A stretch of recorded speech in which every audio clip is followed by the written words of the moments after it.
What catches your eye in this picture? Well, I see a bright red truck over there, but look at that turquoise right there. That is what we're going to do a tour of next. Hi, I'm Terry, and this is my 1963 Serro Scottie camper. Her name is Gladys, and I bought her a year ago, September, off of eBay. Never even bought anything on eBay before, but I really wanted a small camper that I could go to visit just farms some during the growing season, and then take a little winter break down in Florida where it's warm and sunny, and just relax in campgrounds and meet some great folks. So y'all ready to come on, step on inside and check her out? So I call this the guest suite because it's actually breakfast, lunch, and dinner spots if it's not pretty outside, but I actually eat outside a lot when the weather's nice, and it pretty much is all the time in Florida, or often. But this folds down and then becomes a second bed, so that's kind of fun. And then there's a bunch of storage under here, and then stepping into the kitchen, I actually have 7 gallons of water. I've got a small water pump tank under the bed here, and it's powered with a 12-volt battery, which is down here. I don't know if you want to see that or not. But so that's the little battery there that I just need to plug in for about 15 minutes once a week, and then when I want water, I just pull this little knob here and the water comes out like that. And then I close that off to keep the battery charged. And then I've got a 2-burner propane stove that's connected to just the kind of propane that you would use for your gas grill. Fridge over here, and I don't plug that in. Instead, I just use frozen water bottles when I go to leave from my home, and that'll last about 4 days. And then I buy ice every 2 to 3 days. And then I'm able to pretty much have everything I need for cooking. And this is storage here that's filled, and you have a fan. Is that motorized or twin? No, this is here. That's just when I'm cooking. I usually open that up, so it's kind of like my vent. This is only my second trip, so a couple of things I'd like to do is get a small fan for in here, but also I want to put a little solar panel so that I can keep that 12-volt battery topped off, so then that allows me to be out in a place for even 4 to 5 days. I have one plug here, and that's easy to just recharge your cell phone or my laptop. This is just storage of pots and pans, and this is just storage of just extra stuff, and then utensils, and this is where all my clothes are in here. I had a couple of drawers. And then I went ahead. This is a double-sized bed. A double. That's nice. And then there's lots of storage. I have just a little bit, one more thing of clothes under there, and shoes and books, and cozy. Yeah, it's super cozy. We had a solid day of rain on Saturday, and I just stayed inside and read my books and made hot tea. Just little cute things everywhere, but still open, very open and simple. I like that. Yeah. And what's behind that door? Okay, this is the potty. Yes. So in here this is a toilet. It's essentially like a toilet that would be on an airplane. So there's a little bit of water, and then it's all gravity. When you go to flush it, you just pull the handle out. It goes down into a bottom reservoir. I just take the top off, and I take that bottom like a little suitcase, and I take it over to the dump station, and there's a little spigot that turns open, and you just empty it out into there. It's kind of learning about, or reminding myself that how little we really need. Oh yeah, minimal, to be, to really enjoy life. And that's one of the good reminders of being here around campers and in a small space, and that, really all the stuff just can weigh you down. one of the things I loved about it is it's got this bump up with the windows, and a lot of them did not have that. And so with that, it's the drop down floor and the windows. It's easy to stand up in, Right. you know, even if you're a little bit taller than me, and it lets so much light in. It looks so cute from here too. Very, very cozy. It And you've is got your little cozy. window to look out. And So the camper weighs 1,500 pounds. And then, you know, I probably put a couple hundred pounds of stuff in it, although not much. But towing her, I really don't even know she's here.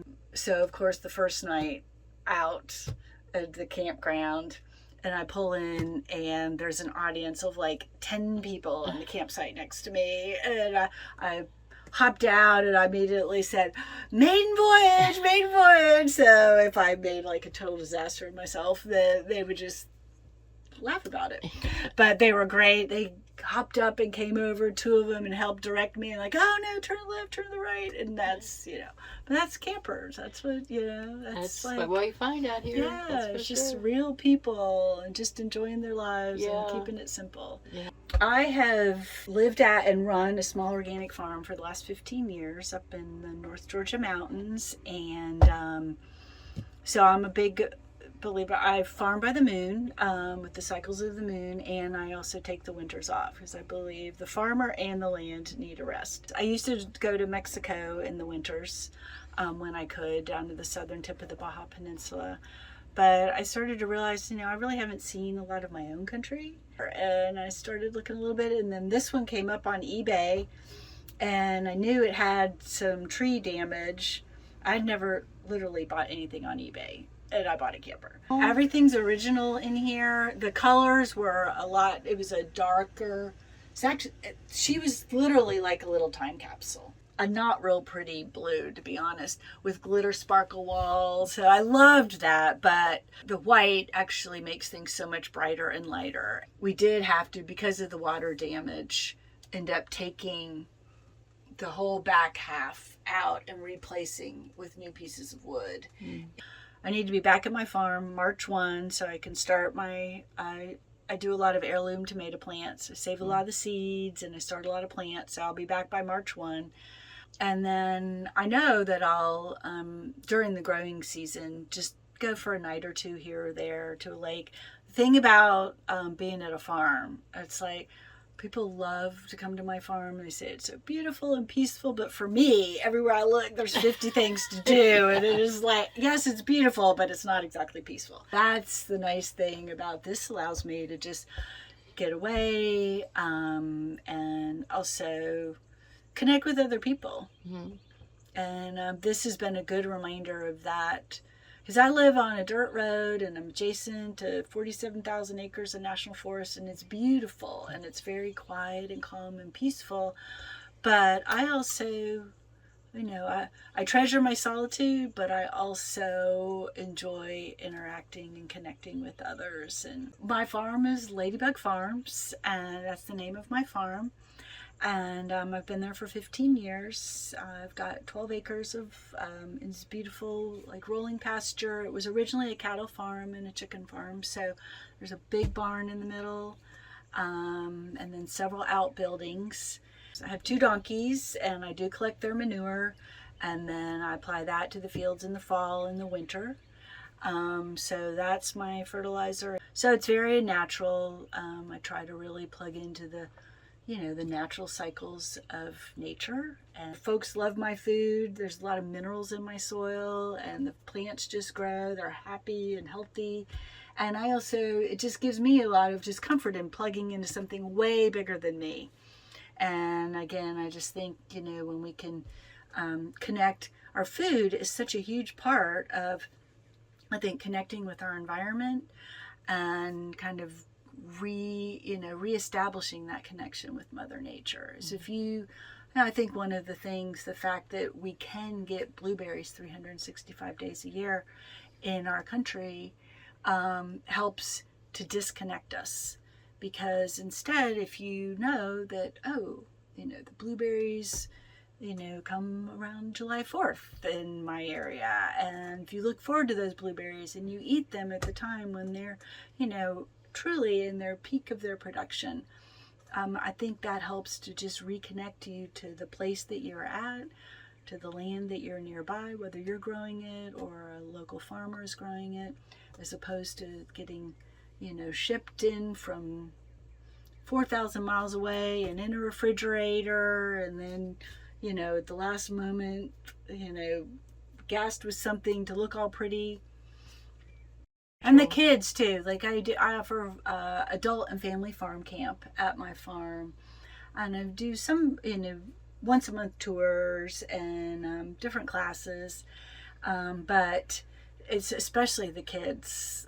They just come alive when but adults too. Like I had people that stayed at my farm have a tiny house and rent that out. And like I remember there's this one couple, and they both were like scientist, engineer. They worked for NASA, and they came to stay at my farm in their Tesla. They drove up and they were there for 3 days. And then the husband was literally running circles around my pond trying to chase the duck. And his wife was like, I've never seen him like this. He's like being a little kid. And it was just, he was having so much, he was never going to catch that duck. Yeah. But it was just so much fun to see, people just relaxing and just enjoying. The donkeys are hysterical. They are as stubborn as they can be, but they're just so much fun. And for kids, even when they like pull a carrot out of the ground, and they're just like, oh my gosh. I had this little boy, he came up to me and he's like, this was the best farm tour ever. And I'm laughing. It's probably the only farm tour he's ever been on. But I'm like, well, thank you. Like, why do you say that? And he goes, because I got to pull a carrot out of the ground and it was purple, because I've got purple carrots. Yeah. And oh my gosh. But that will stick with that little boy. I know the rest of his life he'll have that memory, reconnecting with nature. And once you start to see those rhythms of, then you can get to another level of when you can notice like the caterpillar in its cocoon, and then you start to see, and then see that open up. And there's so many gifts and so many lessons when we slow down to pay attention. And it's a real gift to allow yourself to slow down enough to start to see all that's out there, and then you see the interconnectedness of all of us with all of nature. That's so much of the messaging that we've been disconnected from. I have a caretaker at my farm. He moved there about a year ago. He and Dan, the mountain man, and his big friendly dog Gene. He's a big forager and herbalist. I've learned a lot from him, and he's a lot of help. And also, that's what allows me to leave and have animals. Well, because there's he's somebody really there. A gift then, isn't he? A huge gift. I actually went to undergrad at Emory and in international politics, and then I ended up getting an MBA in business, and I worked in telecom and lived in Latin America for a few years and traveled, did a lot of logistics, marketing, strategic planning. And my last job was down in Sao Paulo, Brazil for 2 years. And then I just was ready to move back to the US and was ready to leave the corporate world. And so I decided to be a garden designer, and I was self-taught. I did the Master Gardener class. And at that point, I was single and needed to make a living. And I said I didn't have a trust fund nor a sugar daddy, and just felt this urge to want to get up to the mountains. I was 2 hours south. I was in Atlanta. I ended up with a parcel that was larger than I had been looking for, but it had, much of what it was beautiful land and some good clean water and adjacent to national forest. And so my cabin that I lived in was pretty, and still is pretty rustic, although I've upgraded it now. And I didn't have running water for 3 years. I had a creek right outside, so I washed the dishes in. I had a porta potty outside. But all my effort was going into and my resort money was going into the farm. The idea behind the farm was to make it a place where people could come and see, wow, I could see myself doing that, or I could see myself building something like that. And so really low tech, That's why this camper works for me too, because I just have the one plug, just have a little bit of water, the potty I can use, or I can go to the campground. And I like to keep things as simple as I can, because life is not exactly simple these days. The people that I'm meeting camping they're out living their lives. They're enjoying what they're doing, and they're, there's so much fear and so much uncertainty in our world today. And, there's a lot of people that are, encouraging that and benefiting from that. Mm-hmm. And I feel like the people that I'm meeting here are like, you know what, that's not our reality. Mm-hmm. We're not going to let that stop us from enjoying our lives. I spent years trying to fight for the things that I cared about that were important to me. And then one day I woke up and I'm like, you know what, I'd rather put my energy, rather than fighting things, I'd rather put my energy into things I can say yes to. And, and I guess part of that's just create the world you want to see. So part of that is, I guess, why I'm farming. And a part of that is why I'm, in this camper. And, getting out and meeting people and a simpler lifestyle. And, I'm lucky, and most people make major changes in their life often because of, major health crisis or something, dramatic that forces them to reevaluate. And I guess I've always been a baby stepper, and I just kind of gradually make changes. But it was more just like an inner, I want to just have a simpler lifestyle. And I've traveled enough overseas to recognize for sure that, when I moved to Brazil, I was so burnt out on America. This was in 98 and to 2000. And when I moved back in 2000, I was able to again appreciate a lot of the really great things about this country and culture. And one of those is, you don't have to, as a woman, you don't have to come from the right family or be married to the right person.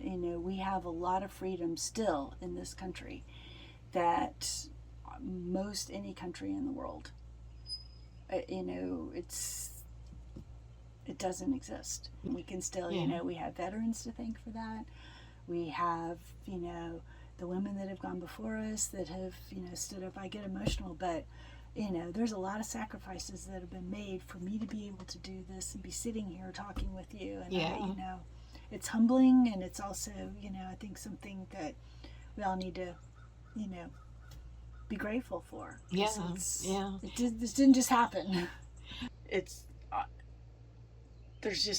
I've done the work of 3 people running this farm for years, and part of this camper life for me too is to kind of reassess. Okay, I'm not getting any younger. I'm 57, and I know how to keep it still fun and keep it, but share it with others, because I do believe, I'm very fortunate to be there, and it's a beautiful place, and there's a lot to be learned and shared there, and I want to share it, but I also have to take care of me too. So figuring that balance, right? The balance. I'm a big believer you can't pour from an empty cup, and so you've got to fill your cup first, and that's not selfish.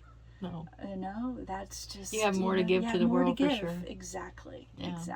And so, for me being here and recharging, and, when it rained all day on Saturday and I stayed inside and read my books and drank my tea, that's total recharge time for me. Yeah. And then I can get clearer on, okay, what does this next season look like for me?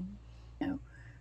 I can, with a little bit of effort, certainly in the technology world, I can, really share that, make some income from either whether it is through technology or having more people there, reaching out to do more classes and camps and just like one-day camps and education. Or perhaps maybe YouTube.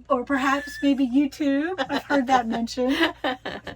And there were people that suggested that before me, weren't there? Yes, I know. Because you have an interesting life, Oh, and you thank have an you. interesting farm. I can tell without looking that I'm sure that it is.